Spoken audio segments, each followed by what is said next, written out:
Hi students, this is Sir Rajesh Jimlani. You are watching my YouTube channel Easy Chem by Sir Rajesh Jimlani. आज हम पढ़ेंगे yield के बारे में. What is a yield? Yield means product. Yield means what? Product. That how much product has been find in a chemical reaction. कि chemical reaction में कितनी product बनी है, ठीक है, इसको हम yield कहते हैं. तो yield के टू टाइप्स होती हैं. yield के कितने टाइप्स हैं? Two. What are those types? yield may be theoretical yield. Yield may be actually.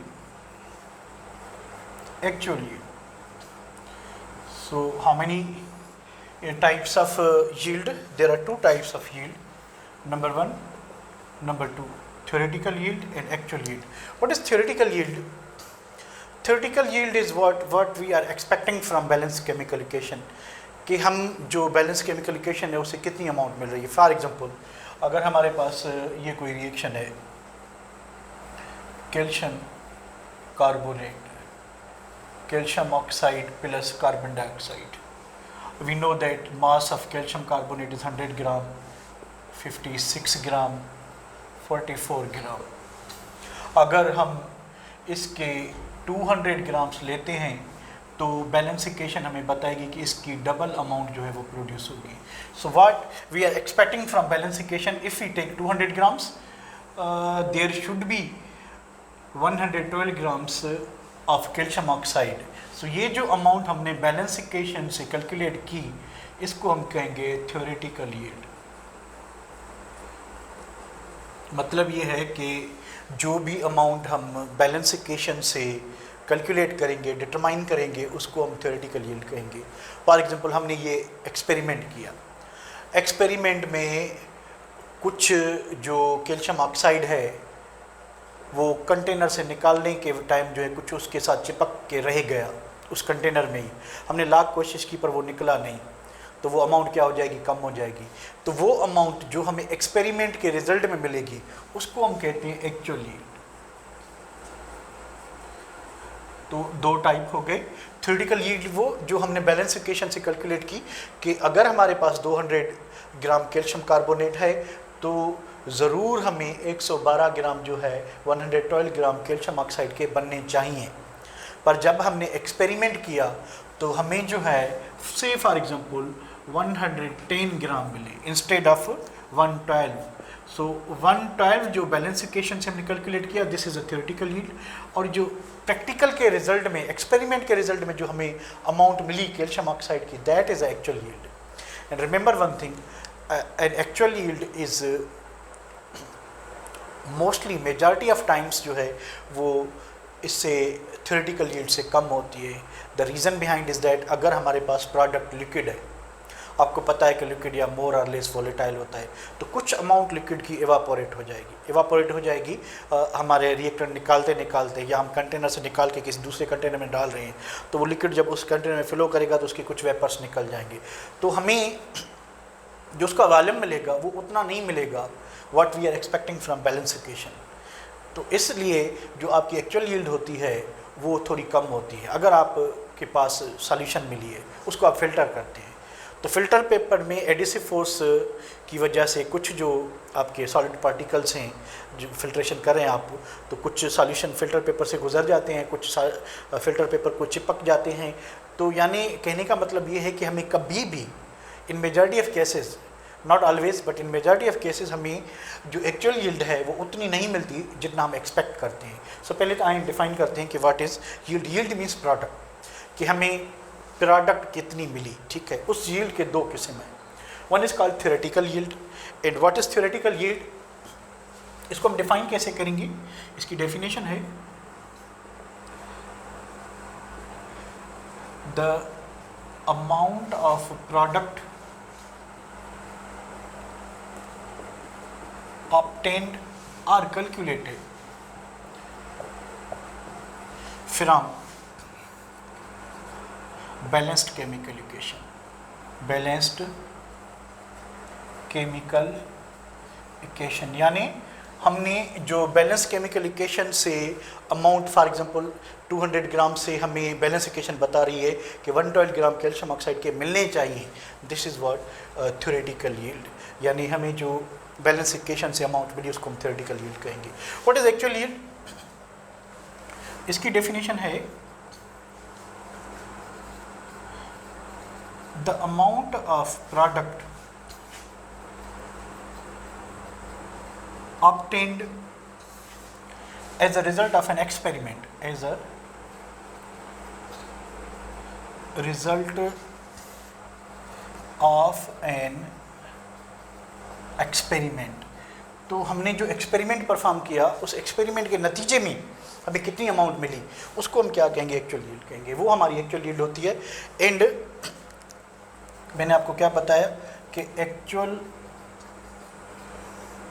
yield is mostly, not always, but in majority more than 95% or even 98% cases जो है आपकी जो actual yield है वो कम होगी। is most actual yield is mostly less than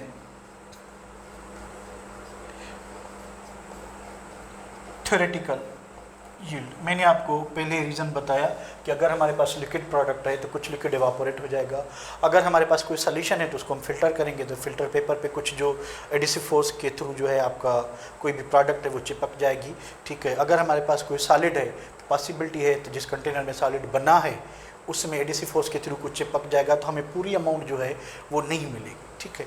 सो इस वजह से एक्चुअल यील्ड हमारी हमेशा जो है वो हमेशा तो नहीं कह सकते पर मोस्टली जो है वो क्या होगी? कम होगी, ठीक है।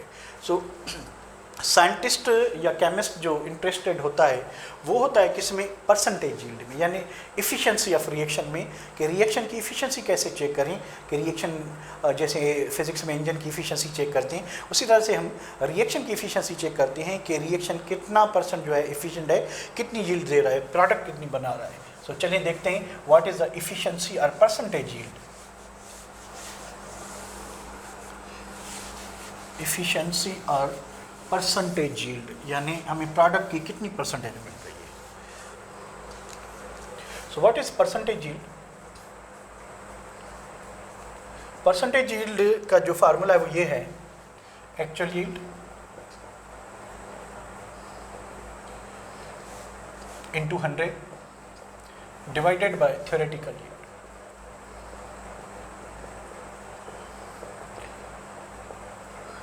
और जैसे मैंने आपको बताया कि एक्चुअल यील्ड क्योंकि थोड़ी कम होती है थ्योरेटिकल यील्ड से, तो इन मेजॉरिटी ऑफ केसेस हमारा जो आंसर आएगा वो लेस देन 100% आएगा। अगर हमारी एक्चुअल यील्ड और थ्योरेटिकल यील्ड बिल्कुल बराबर हैं तो इफ़िशिएंसी ऑफ रिएक्शन कितनी होगी? 100% होगी। So what we say that efficiency of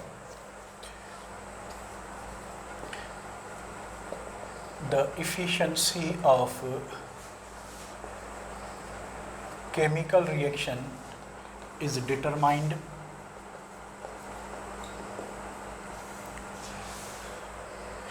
by its percentage yield। चलें इसका एक वर्किंग एग्जांपल भी कर लेते हैं।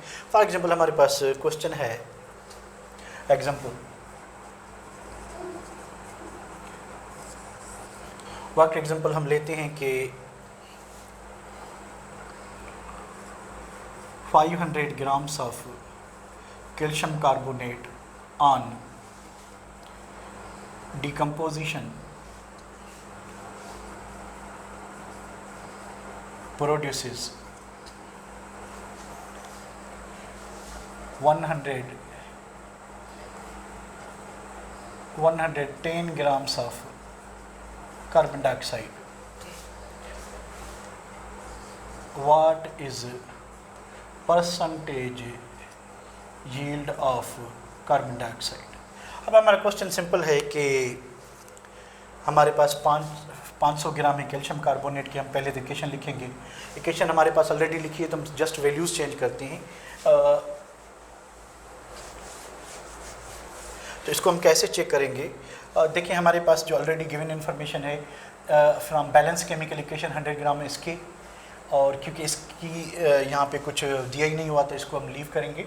44 ग्राम इसके, यानी 100 ग्राम कैल्शियम कार्बोनेट बना रहा है कितने, 44 ग्राम। हमारे पास कितने हैं, 500 ग्राम्स, तो इसकी अमाउंट कितनी बनेगी, x। हम क्या करेंगे, इसको क्रॉस मल्टीप्लाई करेंगे, ठीक है। क्रॉस मल्टीप्लाई कैसे करेंगे, इस तरह से इक्वेशन जो बनेगी वो बनेगी 100x is equal to 44 into 500, 44 into 500, ठीक है। इसको 1100 कर लेते हैं, ठीक है।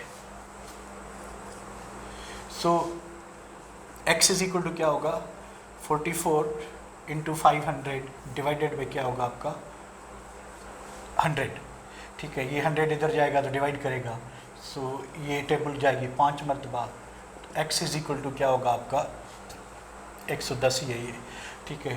आप अमाउंट जो मिलेगी आपको 220 ग्राम, यानी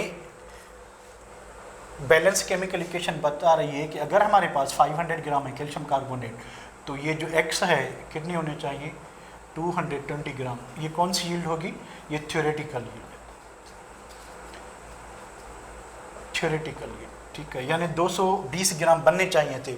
अब प्रॉब्लम देखें, 500 grams of calcium carbonate are decomposes produces 110 grams, बनने कितने चाहिए थे, 220, बनने कितने 110। So this is what actual yield. So percentage कैसे निकालेंगे, by putting values in this formula. Percentage yield of carbon dioxide is equal to actual yield कितनी है 110, थ्योरेटिकल कितनी है 220, इंटू क्या करेंगे 100, ठीक है। सो ये टेबल 2 टाइम जाएगा, 2 टाइम जाएगा तो ये 50 टाइम जाएगा, और जो इफ़िशेंसी ऑफ रिएक्शन होगी वो 50% होगी। सो इस तरह से हम जो है किसी भी रिएक्शन की इफ़िशेंसी यानी परसेंटेज यील्ड जो है वो डिफाइन कर सकते हैं, फाइंड कर सकते हैं, ठीक है। तो फाइंड करने के लिए क्या होगा कि प्रॉब्लम में आपको एक्चुअल यील्ड मिली होगी, उस एक्चुअल यील्ड को हमने फार्मूला में इसी में यूज़ करना है, पर थ्योरेटिकल आप खुद फाइंड करेंगे। थ्योरेटिकल इस तरह कैसे फाइंड करेंगे, this is the simplest way कि पहले आप बैलेंस इक्वेशन का मास लिख लें, उसके बाद गिवन मास लिख लें, और जो अननोन मास है उसकी जगह पे x लिखें और उसको क्रॉस मल्टीप्लाई करें। अगर आपने MCQs करना है, कोई शॉर्टकट मेथड यूज़ करना है, you will go for this. If otherwise अगर आपने किसी एग्जाम में, एनुअल एग्जाम में लिखना है, तो आपने descriptive method according to balance equation 100 gram produces 44, then 1 gram will produce 44 divided by 100, therefore 500 will produce 44 into 500 divided by 100 is equal to 220 gram हो जाएगा, ठीक है। वो एक लंबा चौड़ा प्रोसेस है, तो शॉर्टकट में हम ऐसे इसको करेंगे, और हमारा जो आंसर आया वो 220 ग्राम आया। यानी बैलेंस इक्वेशन कह रही थी कि 220 ग्राम बनने चाहिए, एग्जैक्टली जो एक्सपेरिमेंट के नतीजे में बने वो 110 ग्राम बने। तो ये एक्चुअल यील्ड हो गई, ये आपकी थ्योरेटिकल यील्ड हो गई, और आपकी जो इफ़िशेंसी आई वो कितनी आई, 50% आई। एक एग्जांपल मैं आपको होमवर्क के तौर पे दे देता हूँ, वो नोट कर लें।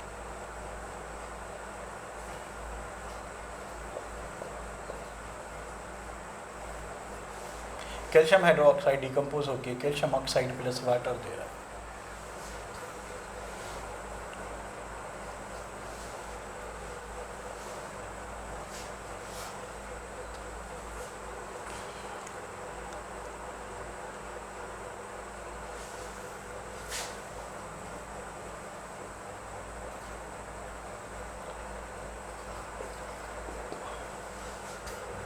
देखिए हमारा होम असाइनमेंट जो है आपके लिए कि calcium hydroxide decompose to produce calcium oxide solid in water, steam जो है बना रहा है, ठीक है।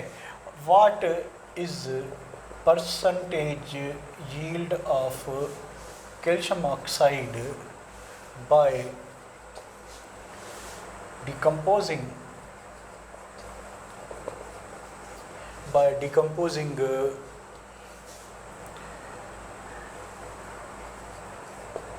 370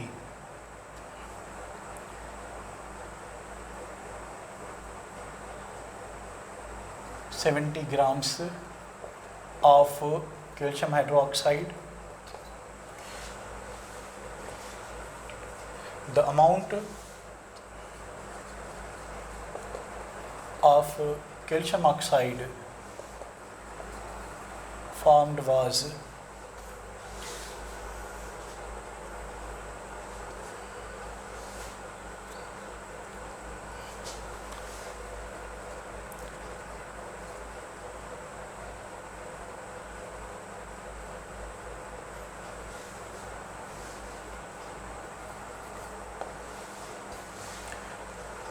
चलें, आपके लिए ये मैंने होम असाइनमेंट जो है दी है ऑन द परसेंटेज यील्ड, वो ये है कि कैल्शियम हाइड्रोक्साइड टूट के हमें दे रहा है कैल्शियम ऑक्साइड और वाटर, ठीक है। What is percentage yield of calcium oxide by decomposing 370 grams of calcium hydroxide.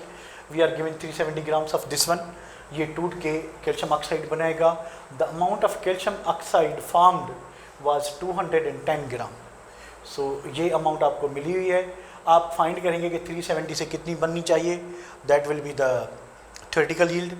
And actual yield आपको यहाँ कहीं पे दी हुई है, ठीक है। तो एक्चुअल यील्ड को आप थ्योरेटिकल से डिवाइड करके 100 से मल्टीप्लाई करेंगे और आपको मिल जाएगा क्या, percentage yield. So I will be waiting in comment box, so do comment कि इसकी परसेंटेज यील्ड जो है वो कितनी परसेंटेज आएगी।